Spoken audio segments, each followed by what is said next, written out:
গতকালকে আমি আমার জীবনের নিরাপত্তা চেয়ে শেরেবাংলানগর থানায় একটি জিডি করি। জিডির বিষয়টি হচ্ছে গিয়ে যে গত বৃহস্পতিবার সংসদে থাকাকালীন সময় আমার এলাকার যিনি অফিসার ইনচার্জ উনি আমার ফোন দিয়ে জানালেন যে স্যার আপনি একটু বাড়ি আসলে আপনার সাথে আমার একটু বসতে হবে, গুরুত্বপূর্ণ কথা আছে।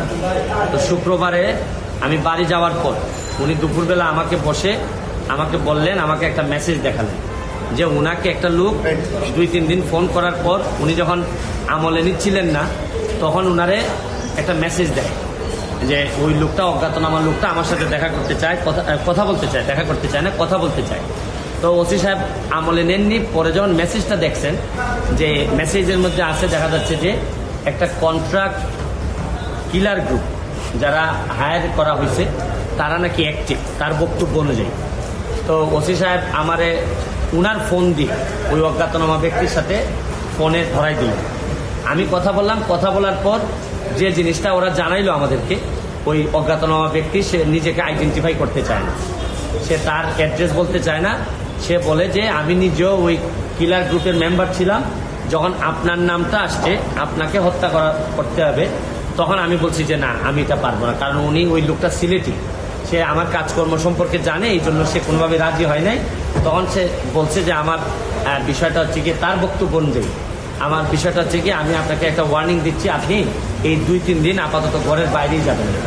তো এইটা শোনার পর আমি নর্মালি এর আগে অনেকবার আমি মৌখিকভাবে বা আমার পিএস এর মাধ্যমে বিভিন্নভাবে আমি থ্রেট পাইছি, এগুলো আমি আমলে নেই না, কারণ এগুলা সামনে বললে একটা প্যানিক তৈরি হইতে পারে, এই জন্য আমি কখনোই সামনে নিয়ে আসি নাই।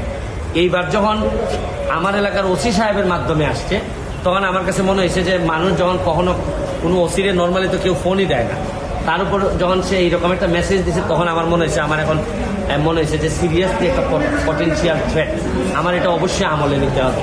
তো এই জন্য আমি ওই দিন পরের দিন সকালেই আমি ঢাকা চলে আসি, সংসদ ভবনে চলে আসি।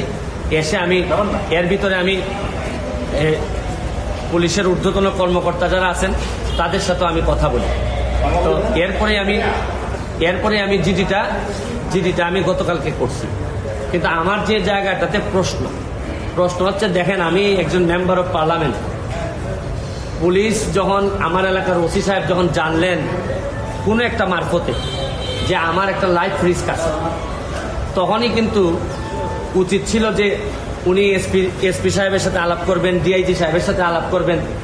এটা কি আসলেই থ্রেট নাকি না কেউ বোগাস নাকি না কিছু, এটা তো আমার কাছে আসার আগেই এদের তদন্ত করে ফেলা উচিত ছিল। মানে আমাকে জিডি করতে হলো কেন?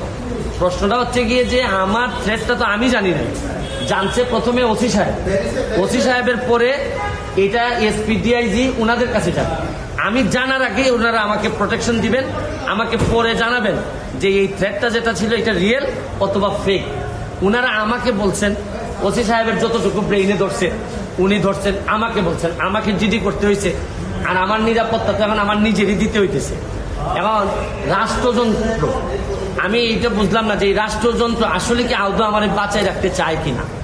কারণ হচ্ছে কি, আমি যাকে জিডি করতেছি পুলিশ ডিপার্টমেন্ট, সেই তো আগে জানছে আমার আগে, সেই তো আমার বলার দরকার ছিল। সে ব্যক্তি আইডেন্টিফাই করা যায় নাই। পুলিশ মারফত কখনো শুনলাম যে ওনারা নাকি ট্রেকিং করে, কখনো বলছেন যে এই পাহাড়তলি চট্টগ্রামের, তারপরে কখনো বলতেছেন তার বাড়ি এই বড়লেখা বা সিলেটের কোন জায়গায় যেন। তা আমার বিষয়টা হচ্ছে গিয়ে যে দেখেন, এই দেশে বঙ্গবন্ধু মারা গেছেন, তার পরিবার সবাই মারা গেছে, আমার হবিগঞ্জের শাহ কিবরিয়া সাহেব মারা গেছে, আমরা তো কোনো প্রোটেকশনই দিতে পারি না। আর আমার বিষয়টা এরকম হয়েছে যে এই পুলিশের ভূমিকা দেখে মনে হইতেছে যে পুলিশ মনে হইতেছে যে একটা অপমৃত্যু রেকর্ড করার জন্য বসে আছে, যে আচ্ছা একটা মৃত্যু হয়েছে, নাইলে এই পর্যায়ে যাবে কেন। আমি কি করতেছি না করতেছি সব পুলিশ এবং এনফোর্সমেন্ট এজেন্সির নখদর্পণে থাকবে। কারণ এরা খবর নেয় না বলেই লোকগুলা মরে, আর এরা খবর নেয় না বলেই বেনজিররা এত ধনী হয়, এরা খবর নেয় না বলেই মতিউররা এত টাকার মালিক হয়। কারণ এরা তো থাকে কারে কোন জায়গায় বদলি করবে, কারে কোন জায়গায় জায়গা মতো নিজের লোক সেট করলে অনেক টাকার বাণিজ্য হবে, এইসব অভিযোগ এদের বিরুদ্ধে। যার কারণে আমার কষ্টটা এখানে, আমার এই মরতে কষ্ট নাই, আমার দুইটা কষ্ট। একটা হচ্ছে মরে গেলে আমার এলাকার মানুষের কি হবে, এটা আমাকে আমাকে কষ্ট দেয়, আরেকটা হচ্ছে গিয়ে যে এই দেশটা এমনভাবে মরার জন্য ক্ষেত্র তৈরি করা হয়েছে যে আপনি দেখেন আজকে আমার সকালবেলা আমার মেয়ে আমাকে বলে কি জানেন কোন দেশে আছি, আমার মেয়ে আমারে বলে তোমাকে নাকি থ্রেট দিছে কে, সে আমেরিকাতে থাকে, বাচ্চা মাত্র বয়স 11। আমি বলছি হ্যাঁ আমি তো গুড ওয়ার্ক করি, এই জন্য ব্যাড পিপুলরা আমারে হুমকি দিছে। সে আমারে বলে there must be a line between good work and stupidity. মানে আমার মেয়ে মনে করে আমি যে গুড ওয়ার্ক করি, আমি যে অন্যায়ের বিরুদ্ধে প্রতিবাদ করি, এগুলো হচ্ছে গিয়ে স্টুপিডিটি। কারণ আমি আর কি জবাব দিব তাই, কারণ সে তো তার মাথার মধ্যে এগুলাই আছে যে বাংলাদেশে যারা ভালো কাজ করে অন্যায়ের প্রতিবাদ করে এরা স্টুপিড। কিন্তু আমার মেয়ে অল্প বয়সী মেয়ে, আমি তো বুঝাইতে পারি না যে আমার জন্ম এই দেশে, এই দেশের মানুষের কল্যাণে আমি কাজ করতে চাই, কারণ আমার রক্তের মধ্যে এটা আছে, আমি করবো কি এটা।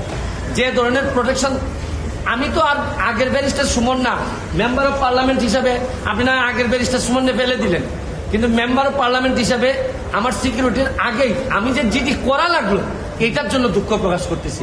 কেন আমি জিডি করবো?